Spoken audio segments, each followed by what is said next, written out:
Hello, everyone. I'm Paul McGuire Grimes. This is Paul's Trip to the Movies. I'm here with Kelly, Florence, and Meg Hafdahl, the authors of The Science of Alfred Hitchcock, their new book. Thank you both for being here. I appreciate the time today.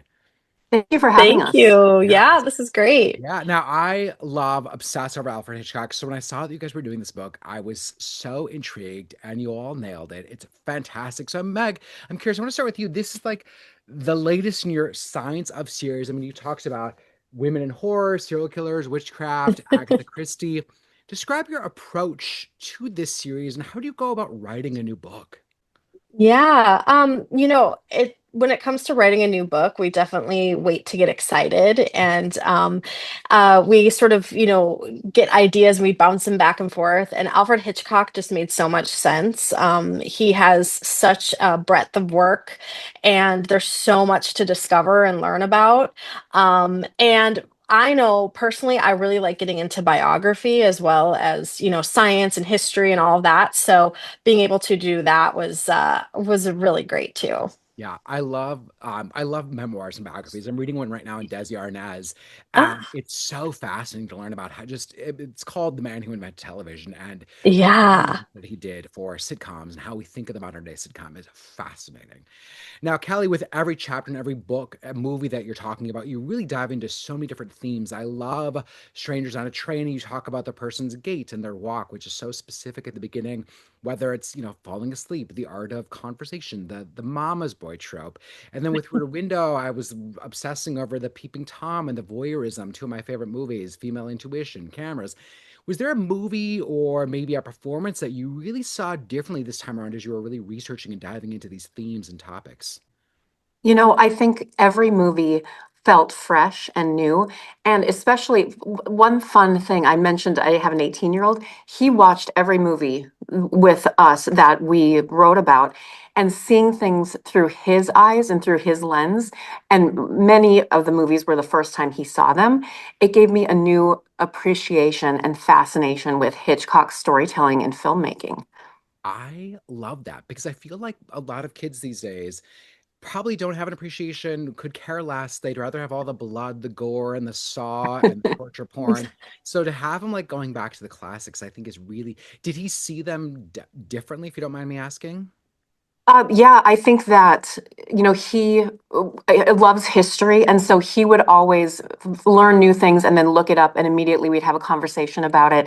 And so, just historically placed, like we were talking about with Alfred Hitchcock's biography, knowing what was happening in the world at the time and what influenced all the stories really made a difference.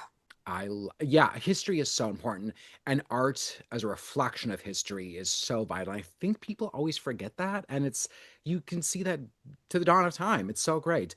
Now, I have a great fortune of being a part of the book, and one of the things that you asked me about in the book is my some of my earliest memories of Hitchcock. So I'm curious. I want to throw it back to you. What are both some of your favorite and kind of first memories of watching a Hitchcock movie? Meg, why don't you start that? Yeah, so my mom told me because I was so much into horror when I was a little kid, she's like, "Well, I have the scariest movie for you called Psycho." And I will admit, when I was like 9 and I watched it, I was like, but where's the blood? Where's the guts? Right.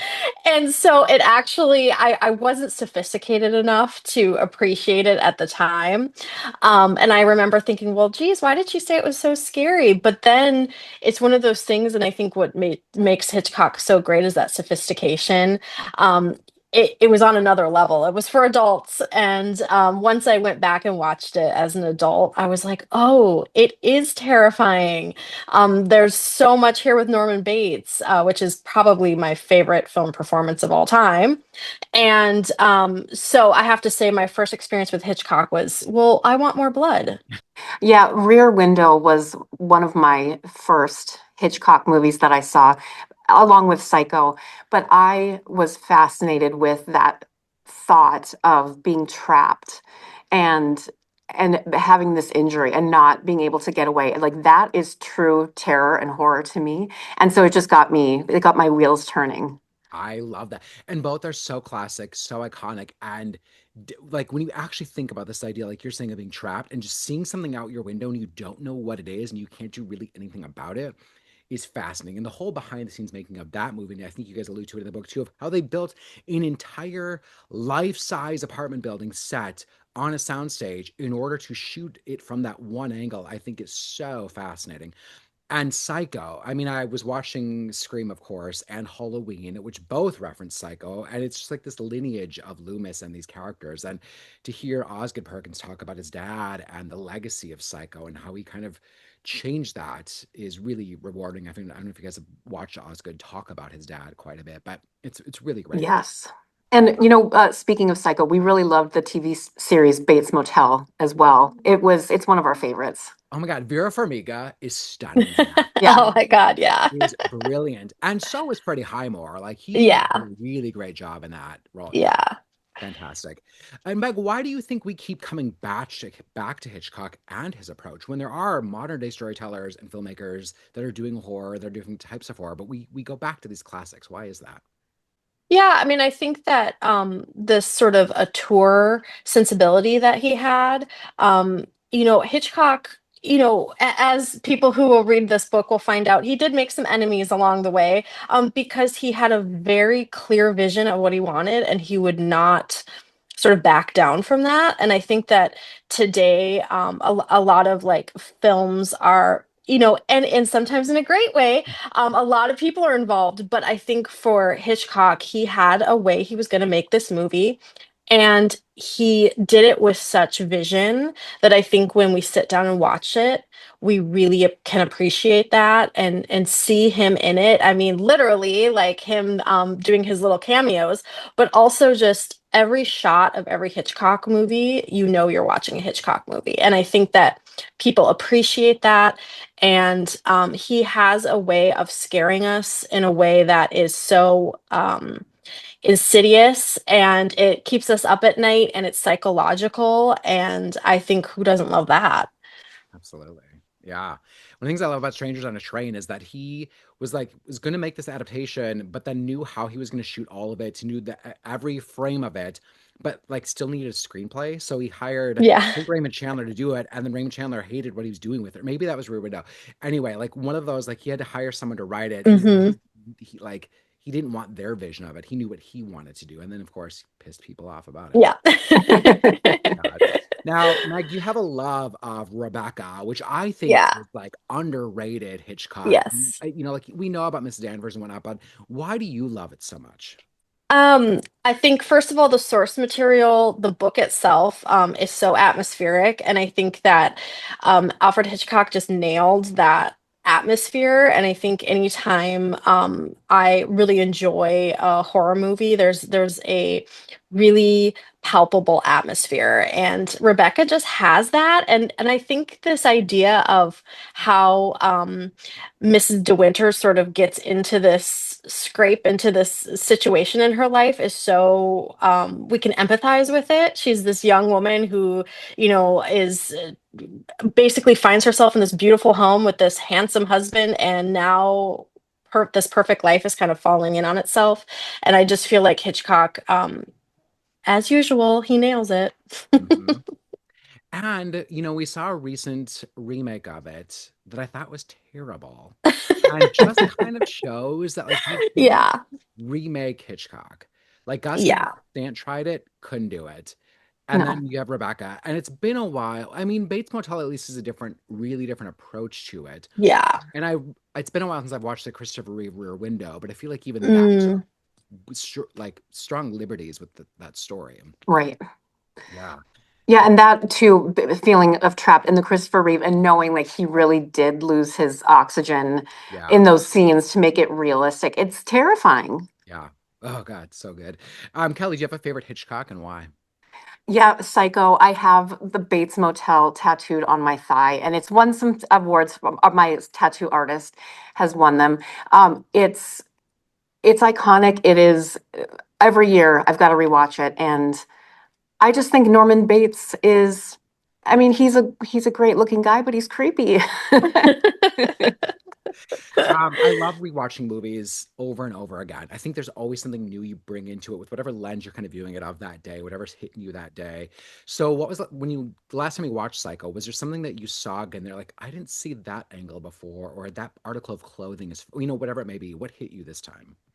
I think something that I noticed, my son noticed, is just how scandalous the very beginning is that there's a woman sleeping with a man and they're not married, and now it's like, well, that's not a big deal. We've seen worse things on the news, but back then it was so iconic that they were showing women in a sexual way.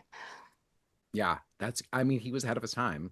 And he had the relationships with his Hitchcock blondes, which you can certainly have a contemporary conversation about. He's a fascinating character, on screen and off. Meg, I love the Hitchcock Truffaut book. I have a copy of it upstairs, and you reference it quite a bit in the book. So how Yeah. valuable was that in diving deeper into your book? It was huge because I think that Hitchcock felt comfortable talking to somebody a peer. So when he's talking to Truffaut, I think that not only is he talking from like a logistical angle, but he's talking from an emotional angle sometimes too. And I think that something we all love about Hitchcock is sort of the persona that he has. I know, one of my favorite first memories too is his television show, Mm. and having sort of like his cheeky beginnings that he would do, and so he was a very like fun sort of persona, but he was a very complicated, interesting person. And I think the Truffaut book, Truffaut is able to sort of get into the details of filmmaking, but also just like how Hitchcock felt emotionally while he was making these films. And I think that was really vital to our writing.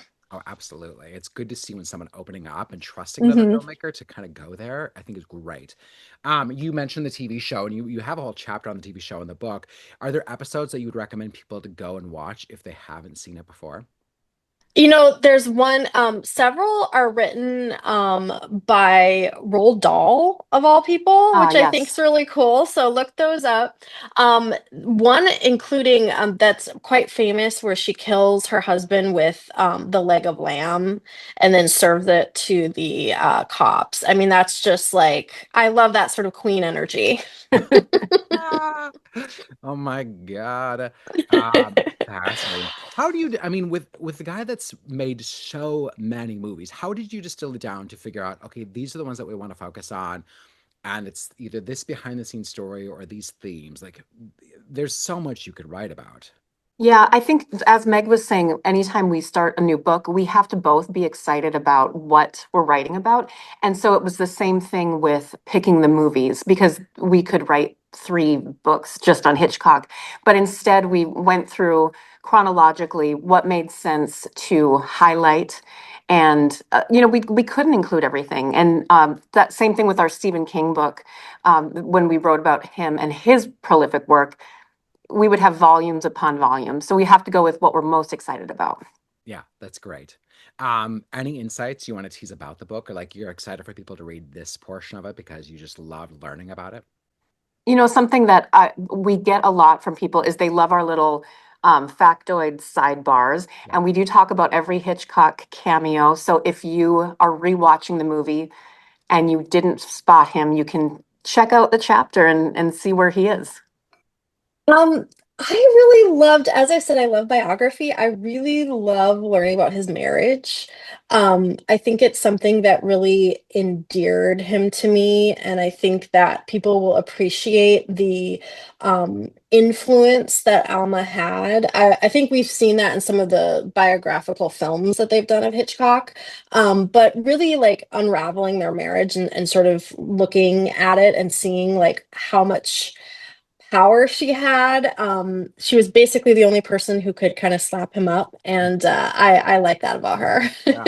I mean, his career certainly was a family affair because his daughter Hmm. Pat is in some of his work. So say more about Hmm. who Pat was and where you can find her. Yeah, so Pat Hitchcock was their only child, and she's in a great episode of Hitchcock Presents, where she plays the sister of Lizzie Borden. So I'm a Lizzie Borden aficionado. So I love that about her. But she's also in other films too. Which is the one, Kelly? Oh, Strangers on a Yeah. Train. She's in that as well. She's got a Yeah. great role in Strangers on a Train. Yeah. Yeah. You brought up the cameo, so let's end there. So what is your favorite Hitchcock cameo? I will say this one. It's from The Birds because Meg is terrified of birds in real life, and so I get a kick out of that. Yeah, I was actually gonna say the birds too because I think he's in the shop. Yeah.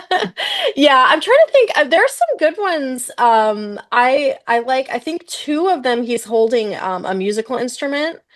So that's kind of like a cheeky thing he does.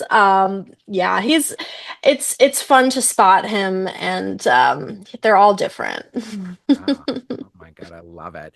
Well, thank you both. The Science of Alfred Hitchcock out soon this week. Hope people pick it up. Are there other books where you're like, if you want to go back into our archive, what would be the next one you would recommend? Our personal favorite is The Science of Women in Horror. We call it our feminist manifesto. And I we love really it. had the most fun writing it, researching it. The people we interviewed were incredible. That's the one I would choose. Yes, but also if people are interested more into Norman Bates, we talk in our first book, Science of Monsters, we talk to a psychiatrist about how they would deal with Norman Bates if he were real and he came to their office. So that's been one of my favorite interviews. Yes, for sure. Are you guys doing any appearances to promote the book, whether it's in the Twin Cities or in Rochester, Duluth, or wherever? Yeah, we've got events coming up Thanksgiving weekend. So Black Friday and then Small Business Saturday in the Twin Cities and in Duluth. So Great. keep an eye out on our social media. Okay, and how can people find you? We are on Instagram, on Facebook, on you name it, under our names, Kelly Florence and Meg Hafdahl. Great. I will tag you both in these. So thank you both for the time today. I appreciate it, and I hope everyone enjoys the Science of Alfred Hitchcock.